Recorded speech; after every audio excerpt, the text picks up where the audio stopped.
Hi everyone, my name is Dr. Melissa Estevillo. I'm a licensed clinical psychologist and owner of Biltmore Psychology and Counseling. Today I wanted to do a video that's for a lot of the parents out there that are still working from home. They have their kids off of school, and we're trying to navigate a lot of this.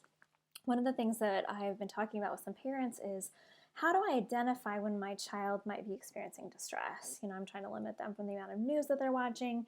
We're really trying to keep conversations to a minimum that's talking about potentially the number of people that could get sick, that are dying, yet we need to let them know they need to wash their hands and why that's important. And so we just wanted to go through some of the common problematic signs that you can see in kids that are in distress.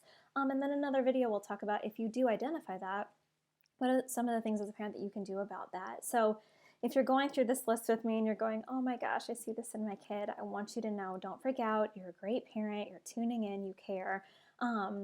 But a sign of a healthy parent is when they're aware and paying attention to some of these things and know that there's a lot that we can do to be able to provide them with the kind of care that they need in this time. So one of the very first things that we see is that there can be a big surge or increase in kids acting out. And so a child that normally has been very attentive, they've followed rules, they've been kind and understanding, all of a sudden you can see a lot more anger, frustration, aggression in them. They're acting out in all kinds of ways. So they might not be following the rules the same way, or when you ask them to clean up their room, they're defiant or frustrated with a lot of that. Kids often feel pretty out of control, and so when they feel that way, it often results in them trying to take control over little bits of their environment. And if they can't emotionally regulate, then that really comes out with this kind of agitation that spills out in every area. So pay attention if your child is acting out. It's easy for us to be kind of quick to provide some kind of correction, but if that's happening more frequently, pay attention to that. There might be something underlying that's causing distress there. A second one that we found is that kids can be a little bit more clingy. So wonderful for kids to be able to come up to their parent and give them a hug, ask for some sort of physical love and to help them know that they're safe. But if you're finding that there's a lot more of that where they're distressed if you get up off the couch and they need to not have contact with you, or if they're asking for hugs that are significantly more than they have in the past, then that's a sign to a parent that they might be needing some of that physical reassurance. And they might have some underlying anxiety associated with that. Another one is that they're asking for verbal reassurance. Mom, is it going to be okay? Mom, what's going on? Mom, is that person going to die? Mom and Dad, are you going to die?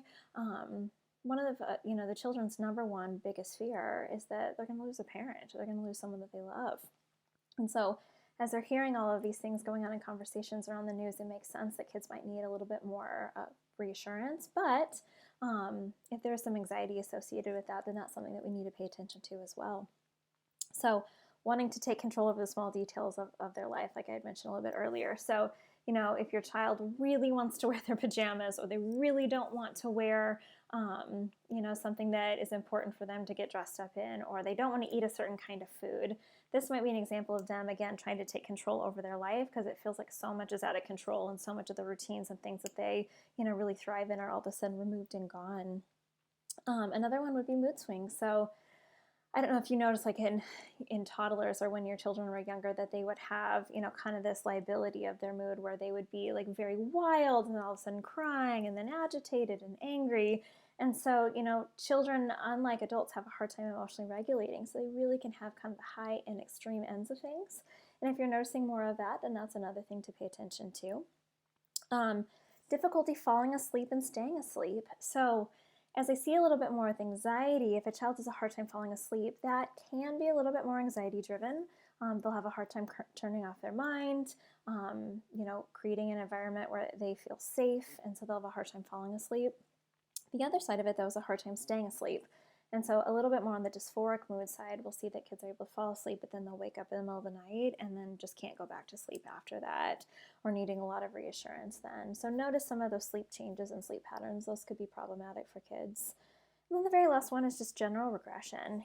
So sometimes a child has been potty trained for the past 6 months or a year, and then all of a sudden it feels like everything's kind of gone back to stage one. It feels like things that they've long since been past, like sucking their thumb or, other little things that we've been able to break a kid of a habit. All of a sudden it feels like those things have come back up. These aren't permanent. It doesn't mean that your child's always going to struggle with something like potty training, but it does show that when things are distressed, those kind of newly held types of skills and habits, all of a sudden those can be undone. So if you're noticing any of these in your child, please don't freak out as a parent. It doesn't mean that your child's getting damaged. It doesn't mean the end of the world. But as a loving parent, let's pay attention to that. Let's talk about some things that you can do once those have been identified. So as always, if you have any questions about that, you can always leave those in the comments below, and you can subscribe for future content like we have coming up about what to do if you identify these things. And we'd love to be able to provide any sort of assistance or more information. So if you have some different topics that you want us to discuss, we're happy to do that. So in the meantime, stay healthy, stay safe, stay sane, and we're here right along with you. Take care.